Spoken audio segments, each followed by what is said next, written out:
지난 11월 18일 총신대학교에서 총학생회 대의원총회 운영위원회 CSBS 교육방송국 총신대보사가 총신대 내에 교수 성차별 성희롱 발언과 관련해서 대자보를 붙였습니다. 이 대자보의 내용에는 실제로 신학교뿐만 아니라 일반 대학에서라도 도저히 용납할 수 없는 발언이 일부 포함되어 있습니다. 특별히 신학교는 교역자를 양성하는 기관이기 때문에 철저히 구별되어야 합니다. 말 한마디에 큰 주의를 기울여야 합니다. 신학교 수업 시간에서의 실언이 문제가 되어서 일반 언론에까지 보도가 되는 것은 심각한 문제입니다. 반드시 바로잡아야 합니다. 그런데 문제는 이 대자보에 논란이 될 만한 요소가 없는 내용으로 수업을 진행한 이상원 교수까지 한꺼번에 거론되었다는 것입니다. 이 대자보는 이 교수의 3가지 발언을 성차별, 성희롱 발언으로 규정하였고, 이에 기성 언론들까지 성희롱 논란 교수라는 프레임을 씌워서 보도하고 있는 상황입니다. 학생자치회의 대자보가 제시한 3가지 발언을 살펴보겠습니다. 첫 번째는 동성 간의 성관계를 비판하는 가운데서 동성 간의 성욕은 선천적이지 않으며 후천적인 습관에 의해서 형성된다는 것임을 설명하면서 남성이 학문 성교에 중독되는 과정에 대한 그런 발언이었습니다. 두 번째는 여성의 신체 구조에 대해서 언급하면서 창조의 원리와 하나님께서 어떻게 인간을 디자인하셨는지에 대해서 설명하는 그런 발언이었습니다. 이 2가지 발언은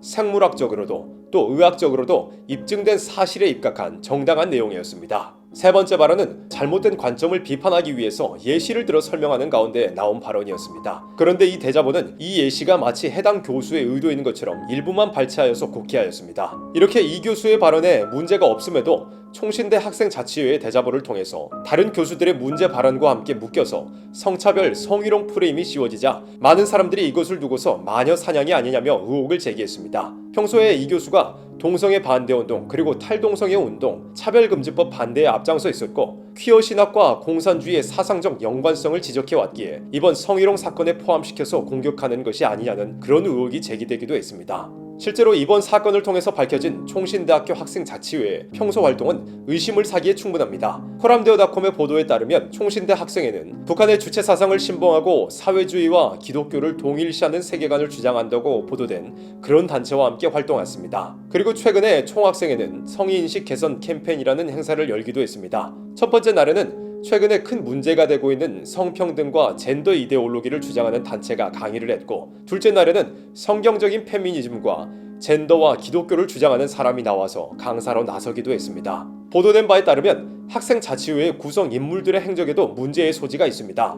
주요 인물들이 특정 정치 정당에 몸담고 있거나 또 퀴어 축제에 가담한 것으로 파악되고 있다는 것입니다. 특히 내년 총선 이후에 가장 먼저 차별금지법을 발의하겠다고 발표한 정의당과 연관되어 있습니다. 이상원 교수가 평소에 동성애 반대운동과 탈동성애 운동 그리고 차별금지법 반대와 공산주의 반대에 앞장서 왔다는 이 사실과 총신대 학생회가 그와는 정반대되는 행보를 해왔다는 사실을 종합해보면 이번 대자보 사태에 충분히 의도가 있었다고 의심하기에 충분합니다. 구약시대의 선지자들은 항상 수많은 핍박에 부딪혔습니다. 이사야 선지자는 악한 자들이 선견자에게 이르기를 선견하지 말라, 또 선지자에게 이르기를 우리에게 정직한 것을 보이지 말라, 부드러운 말을 하라, 거짓된 것을 보이라 라고 핍박하는 그런 상황을 기록했고, 아모스 선지자도 무리가 성문에서 책망하는 자를 미워하며 정직히 말하는 자를 싫어하는도다 라고 기록했습니다. 선지자들을 핍박한 자들은 소위 하나님의 백성이라고 이름하는 자들이었습니다. 하나님의 영원한 언약을 파해버리고 사람의 말과 철학을 좇아서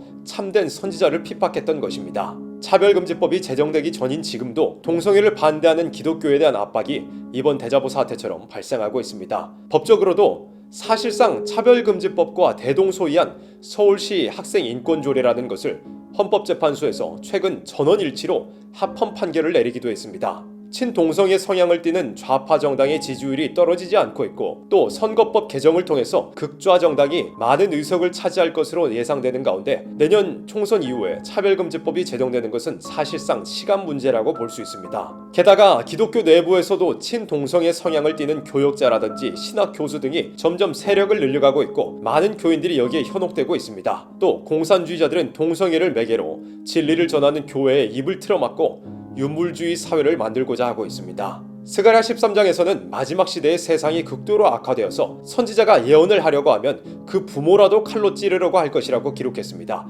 그만큼 바른 진리를 선포하는 사람들에 대한 압박과 핍박이 심해질 것이라는 말씀입니다. 또 요한계시록 11장에서도 세상이 선지자들을 죽이고 기뻐하면서 서로 예물을 보내기까지 한다고 기록했습니다. 온 세상이 선지자를 죽이고도 죄책감을 느끼지 못하고 오히려 기뻐할 정도로 악화된다는 말씀입니다. 노아의 때와 같이 극소수 외에는 타협의 길로 들어서고 있고 롯의 때와 같이 동성애가 창궐하는 이 시기에 의인을 찾아보기 힘든 때가 되고 있습니다. 그럼에도 우리는 선지자의 사명을 감당해야 합니다.